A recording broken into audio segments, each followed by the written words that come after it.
देखो बेटा, ये इनिशियल वैल्यू प्रॉब्लम में हम करना चाहते हैं। ये आर्टिकल हमने कर लिया था इनिशियल वैल्यू प्रॉब्लम का। अब हम यहाँ से करेंगे, ये भी मैंने करवा दिया था, एक बार देख लेना, ये आप लोगों को आता भी है पहले भी। अब इसमें हम क्या करेंगे, बाउंड्री वैल्यू प्रॉब्लम में नेक्स्ट है ये टॉपिक, आप देख लेना अपनी कॉपी में। Boundary value problems in ordinary differential equation lead to Fredholm type of integral equation. ये कहता है कि boundary value problem differential equation की, उससे हम क्या फाइंड आउट करेंगे, Fredholm integral equation find out करेंगे। जैसे कि आपको ये बाउंड्री वैल्यू प्रॉब्लम ये वाली गिवन है, ठीक है। वाई डबल डैश एस यानी वाई का 2 बार डेरिवेटिव प्लस ए कोई फंक्शन है एस का, Y dash S plus B S Y S is equal to F of S. जहाँ पे इनिशियली कंडीशन क्या गिवन है कि वाई ए के ऊपर वाई नोट है और वाई बी के ऊपर वाई वन है। ये इसकी कंडीशन है, ये इसकी डिफरेंशियल इक्वेशन है। हमें डिफरेंशियल इक्वेशन से क्या निकालना है, इंटीग्रल इक्वेशन में कन्वर्ट करना है। यदि हमें डिफरेंशियल इक्वेशन को इंटीग्रल इक्वेशन में कन्वर्ट करना होगा तो हमें इंटीग्रेट करना पड़ेगा उसको। तो हम फर्स्ट को क्या करेंगे, इंटीग्रेशन कर देंगे from a to s limit में। तो हम इंटीग्रेट करेंगे, इंटीग्रेट यहाँ पे लगा देंगे, इंटीग्रेट यहाँ पे लगाएंगे, इंटीग्रेशन यहाँ पे लगाएंगे, इंटीग्रेशन यहाँ पे, इंटीग्रेशन यहाँ पे। तो जो ये प्लस का साइन है, यदि हम इक्वलिटी से उधर लेके जाना चाहते हैं तो ये नेगेटिव में चेंज हो जाएगा, और जो वेरिएबल है वो हमने S1 में चेंज करके और A टू S ले लिया। अब यहाँ पे क्या आ गया, देखो डबल डेरिवेटिव था, वाई डैश वाई मतलब सिंगल डेरिवेटिव में कन्वर्ट हो गया क्योंकि इंटीग्रेशन कर रहे हैं हम, और y dash s upper limit minus का लोअर लिमिट। अब इसका इंटीग्रेशन एज इट इज रहेगा। यहाँ पे इसने क्या किया, ये फर्स्ट फंक्शन और ये second function, first as it is, second का इंटीग्रेशन, और फिर लिमिट पुट कर दी, और फिर उसके बाद फर्स्ट का देखो डेरिवेटिव कर रखा है और इसका इंटीग्रेशन कर रखा है, और उसके बाद इसको एज इट इज रख रखा है। अब इसमें हम क्या करेंगे, लिमिट पुट करेंगे, और लिमिट पुट करने के बाद आपके पास कैसा आ जाएगा, ये Y dash S is equal to C मतलब कि सी कहाँ से आया, देखो कोई कॉन्स्टेंट है, वाई डैश ए आपके पास कॉन्स्टेंट ही तो होगा, तो इसकी जगह पे इसने क्या पुट कर लिया, सी पुट कर लिया, और इंटीग्रेशन एफ ऑफ एस ये बड़ा एज इट इज, और उसके बाद इसके अंदर लिमिट पुट हो जाएंगे, यानी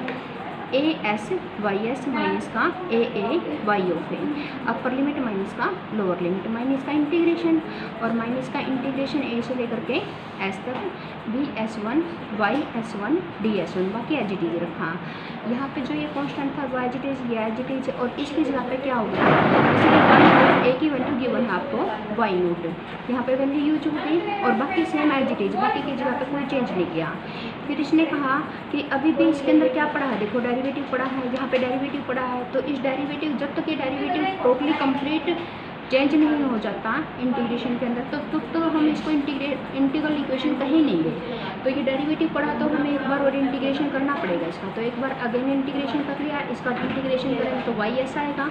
अपर लिमिट माइनस का लोअर लिमिट, वही सी के ऊपर इंटीग्रेशन हो गया, कांस्टेंट का इंटीग्रेशन वेरिएबल में, और एस माइनस का ए लेंगे तो ये एस माइनस का ए पड़ा, और यहाँ पे जो ये इंटीग्रेशन है y of a y naught, यहाँ पे ये सारा कांस्टेंट है, ये भी कांस्टेंट है, सी भी कांस्टेंट था, तो माइनस माइनस ये प्लस हो गया, ये सारा कांस्टेंट है। इसके मल्टीपल में क्या आ जाएगा, एस माइनस का है, और यहाँ पे ये डबल इंटीग्रेशन लग जाएगा, इसके ऊपर डबल इंटीग्रेशन लग गया, इसके ऊपर भी डबल इंटीग्रेशन लग गया, इसके ऊपर भी आपके पहले इंटीग्रेशन था तो एक बार और इंटीग्रेशन लग गया। क्लियर दिस, यहाँ पे क्या किया इसने, यहाँ पे माइनस का ये वाली चीज़ यहाँ पे आ गई, और यहाँ पे इसका इंटीग्रेशन हो गया, ये इसका y of s a of s और वाई ऑफ एस, यानी ए ऑफ एस वन और वाई ऑफ एस वन, ये इसका इंटीग्रेशन है। यहाँ पे डबल इंटीग्रेशन इसका, डबल इंटीग्रेशन इसका, डबल इंटीग्रेशन इसका, तो 3 बार डबल इंटीग्रेशन आ गया, एक बार सिंगल इंटीग्रेशन आ गया, बाकी टर्म कांस्टेंट थी तो उसका इंटीग्रेशन हो गया। उसके बाद इसको हम थोड़ा सा सोल्व करेंगे, और इसको हम क्या लिखेंगे, जहाँ पे डबल इंटीग्रेशन था उसको हम सिंगल इंटीग्रेशन के अंदर कन्वर्ट करेंगे, किससे मल्टीप्लाई करेंगे, किस फैक्टर से मल्टीप्लाई करेंगे, एस माइनस का टी से। जितने इंटीग्रेशन हम रिड्यूस करते हैं, देखो ये बड़ा फॉर्मूला होता है, जितने इंटीग्रेशन हम रिड्यूस करते हैं उतने ही फैक्टर से मल्टीप्लाई करके और उतना ही फैक्टोरियल लिखना होता है। देखो यहाँ पे ये फॉर्मूला होता है, integration a to s, integration a to s, integration a to s. कितने टाइम इंटीग्रेशन होगी, एन टाइम। देखो यहाँ से पता लग रहा है जितने ये वेरिएबल है उतने टाइम इंटीग्रेशन है।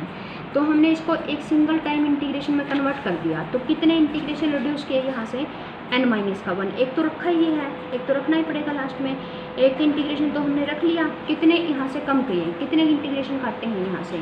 n माइनस का 1। तो जितने इंटीग्रेशन आप काटना चाहते हो उतना ही s माइनस का t के पावर से मल्टीप्लाई करना पड़ेगा, यानी s माइनस टी की पावर n माइनस का 1, क्योंकि हमने n माइनस का 1 इंटीग्रेशन को रिड्यूस किया है। उतना ही फैक्टोरियल लेना पड़ेगा एफ टी डी टी। तो यहाँ पे हम एक इंटीग्रेशन को रिड्यूस करना चाहते हैं, जैसे ही हम एक इंटीग्रेशन को रिड्यूस करेंगे तो हमें किससे मल्टीप्लाई करना पड़ेगा, यहाँ पे s माइनस का t से। तो यहाँ पे s माइनस टी से मल्टीप्लाई करके और एक इंटीग्रेशन को हम क्या कर देंगे, रिड्यूस कर देंगे, तो ये सिंगल इंटीग्रेशन में कन्वर्ट हो जाएगी। तो ये कहता है कि यहाँ पे y ऑफ s आ गया और यहाँ पे y नोट आ गया। तो ये कहता है कि this is equal to the constant c with evaluated by setting s is equal to b। अब हम s की वैल्यू b पुट करेंगे और c को कॉन्स्टेंट c की वैल्यू हम फाइंड आउट करेंगे। तो s की वैल्यू b पुट कर देंगे इन फोर्थ के अंदर, और using the second boundary value problem y b y1 के इक्वल। तो y s की जगह पे b यूज करो, यहाँ पे b यूज हो जाएगा, y नोट यूज हो जाएगा, यहाँ पे जहाँ जहाँ पे भी ऐसा वो सारा सारा b में कन्वर्ट हो जाएगा। तो s की जगह पे भी b पुट करने पर ये सारा कन्वर्ट हो जाएगा। तो y ऑफ b की वैल्यू y1 थी,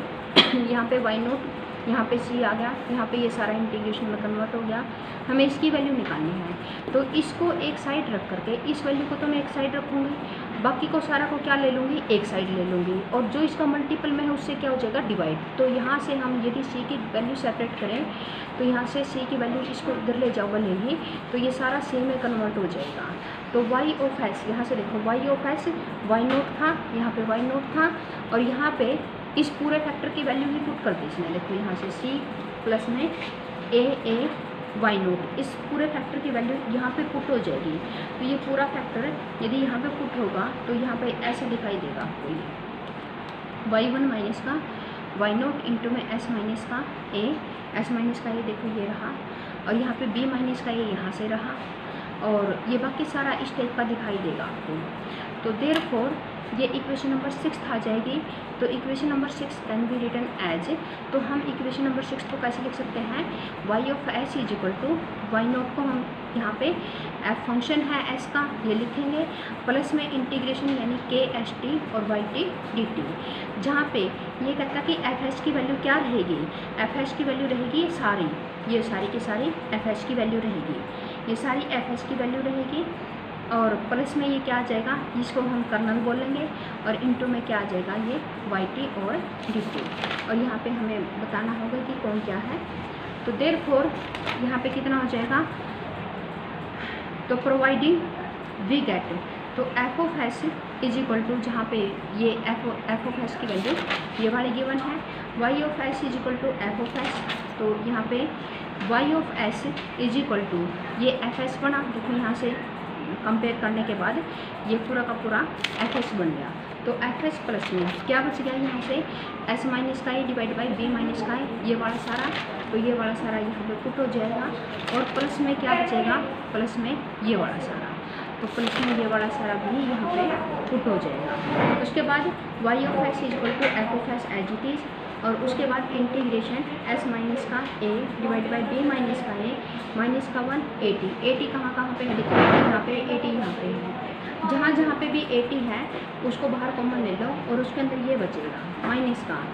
s माइनस का a divide by b minus का a इंटू में b माइनस का t, और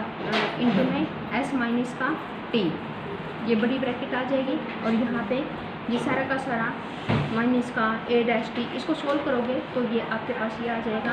तो y of s is equal to कितना आ जाएगा, एफ ऑफ एस प्लस का इंटीग्रेशन के ऑफ दिस, और जहाँ पे ये सारे को क्या लिखोगे, के लिखोगे, यानी के क्या है आपके पास, यदि एस टी से छोटा है तो ये वाला के बनेगा, और यदि एस क्या है टी से बड़ा है तो ये वाला के बनेगा। For the special case when a and b are constant, a equal to 0 b equal to 1, यदि a और b कॉन्स्टेंट हों और a equal to 0 b equal to 1 हो तो y ऑफ 0 की वैल्यू y ऑफ 1 की value, दोनों की वैल्यू 0 होंगी। देन तो कर्नल किस में कन्वर्ट हो जाएगा, यहाँ से निकाल देना, कर्नल इसमें कन्वर्ट हो जाएगा। उसके बाद है प्रोड्यूस। अब हम ये जनरल इक्वेशन थी, जनरल इक्वेशन के ऊपर हमने बात कर ली सेकेंड ऑर्डर के इक्वेशन थी कि reduce to the initial value problem. अब इस टाइप के इनिशियल वैल्यू प्रॉब्लम है, y0 के y0 के ऊपर 1 वैल्यू दे रखी है, y'0 के ऊपर 0 वैल्यू दे रखी है, to a Volterra integral equation. अब हमें क्या निकालनी है, इससे वोल्टेरा इंटीग्रल इक्वेशन निकालनी है। तो ये इनिशियल वैल्यू प्रॉब्लम में y" है, तो इसको इंटीग्रेट करोगे, इंटीग्रेशन करने के बाद ये देखो इंटीग्रेट कर रखा है, लिमिट पुट हो जाएंगे, लिमिट पुट होने के बाद ऐसा आ जाएगा y' यहाँ पे y'0 क्या होगी, 0 होगी बाई सेकेंड से। देखो y'0 इज इक्वल टू 0 यहाँ से हो जाएगी। अब ये इंटीग्रेशन और यहाँ पे ये सब अगेन इंटीग्रेटिंग वी गेट, दोबारा फिर इंटीग्रेशन कर लिया, दोबारा इंटीग्रेशन करेंगे तो y ऑफ s माइनस का y ऑफ 0 हो जाएगी और यहाँ पे ये दोबारा इंटीग्रेशन हो जाएगा, तो यहाँ पे भी इंटीग्रेशन, यहाँ पे भी इंटीग्रेशन। एक इंटीग्रेशन को रिड्यूस करना चाहते हैं तो s माइनस टी से मल्टीप्लाई, यहाँ पे भी s माइनस का t से मल्टीप्लाई हो जाएगा। उसके बाद y of s equal to y of 1 की वैल्यू 1 थी, y ऑफ 1 की वैल्यू 1 थी, बाकी ये सब हो जाएगा। y of s is equal to कितना आ जाएगा, fs प्लस में कर्नल लिखेंगे, जहाँ पे fs की वैल्यू कितनी है, ये वाली fs की वैल्यू लिख रखी है इसने, fs की ये वाली वैल्यू लिख रखी है और कर्नल की वैल्यू क्या लिख रखी है यहाँ से, ये वाली कंपेयर करने के बाद। इसी तरह reduce to the boundary value problem y"s plus का lambda ps y is equal to qs, y of a के ऊपर वैल्यू 0, y ऑफ b के ऊपर value 0 to the Fredholm integral equation. Boundary value problem में ये दे रखे, देखो integration कर लेंगे, इंटीग्रेशन करेंगे तो यहाँ पे इंटीग्रेट यानी इसका डबल डेरिवेटिव था सिंगल डेरिवेटिव में कन्वर्ट, अपर लिमिट माइनस का लोअर लिमिट प्लस का लैम्डा ps का इंटीग्रेशन हो जाएगा इज इक्वल टू qs का इंटीग्रेशन हो जाएगा a से लेकर के s तक, और ये लैम्डा वाली वैल्यू ये उधर चली जाएगी। उसके बाद y'(s), यहाँ पे y'(a) इज कोई ना कोई कांस्टेंट वैल्यू है तो उसका सी नाम रख दिया, तो देर यहाँ पे सी पुट हो गई, ये एज इट इज रख ली, ये एज इट इज रख ली। अब integration again on both side with respect to a से लेकर s तक, तो दोबारा इंटीग्रेशन करेंगे, दोबारा यहाँ पे लग जाएगा, यहाँ पे इंटीग्रेशन होगा तो s माइनस का a आ जाएगा, ये y ऑफ s माइनस का y ऑफ a में कन्वर्ट हो जाएगा, ये डबल इंटीग्रेशन में कन्वर्ट हो जाएगा। एक इंटीग्रेशन को हम रिड्यूस करना चाहते हैं तो s माइनस a से मल्टीप्लाई करना पड़ेगा और एक इंटीग्रेशन हट जाएगा यहाँ से। The constant c can be evaluated by setting s equal to b। अब हम s इक्वल टू यहाँ पे इस बाउंड्री कंडीशन का यूज करेंगे और c की वैल्यू निकालेंगे। s की जगह पे b पुट हो जाएगा तो y ऑफ b हो जाएगा, c ऑफ b माइनस का a आ जाएगा, जहाँ जहाँ पे भी ऐसा वहाँ आप सारी जगह b पुट कर लो, तो यहाँ से c की वैल्यू ये आ जाएगी। अब जो ये c की वैल्यू आ गई, इसको हम दोबारा किस में पुट करेंगे, थर्ड में पुट कर देंगे, तो यहाँ से हमारे पास इक्वेशन जो थर्ड है, यहाँ पे c की वैल्यू पुट होने के बाद इसमें कन्वर्ट हो जाएगी, तो y ऑफ s किस में कन्वर्ट हो जाएगा, fs पर प्लस में कर्नल में लिख सकते हैं, जहाँ पे fs की वैल्यू क्या लिखेंगे, fs की वैल्यू ये सारी आ जाएगी, देखो ये वाला fs में कन्वर्ट और इंटीग्रेशन ये वाला fs में कन्वर्ट, और जो लैम्डा इंटू में करके सारा आया है तो वो सारा किस में कन्वर्ट हो जाएगा, k के अंदर। लैम्डा इंटू में जो भी आएगा वो किसके अंदर कन्वर्ट हो जाएगा, k के अंदर कन्वर्ट हो जाएगा। तो फ्रॉम 5, तो जहाँ पे fs की वैल्यू ये है, तो ये कहता है कि fs की वैल्यू अगर ये है तो y of s is equal to, यहाँ से देखो ये सारा इंटीग्रेशन d माइनस का t क्यूटी dt प्लस का दिस, प्लस में लैम्डा इंटू में ये दिस, प्लस में लैम्डा यहाँ से कॉमन ले लिया और लैम्डा इंटू में s माइनस का डिवाइड बाई b माइनस का ये सारा आ गया और t equal to this from a to b कहते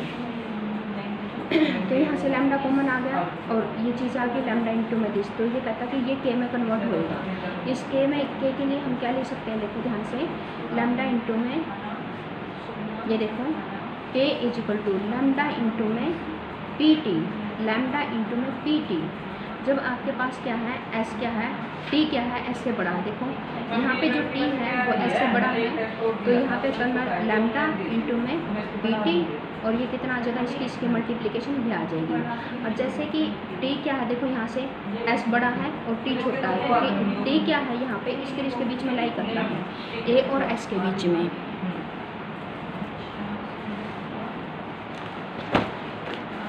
ए और एस के बीच में लाई करता है, तो देयरफॉर यहाँ पे ये कर्नल हो जाएगा। यहाँ तक कर लेना बच्चे। ये 2-3 आर्टिकल हो गए हैं, आप यहाँ तक कर लेना इसको। आगे यहाँ से करेंगे हम डायरेक्ट और डेल्टा फंक्शन, यहाँ से करेंगे हम।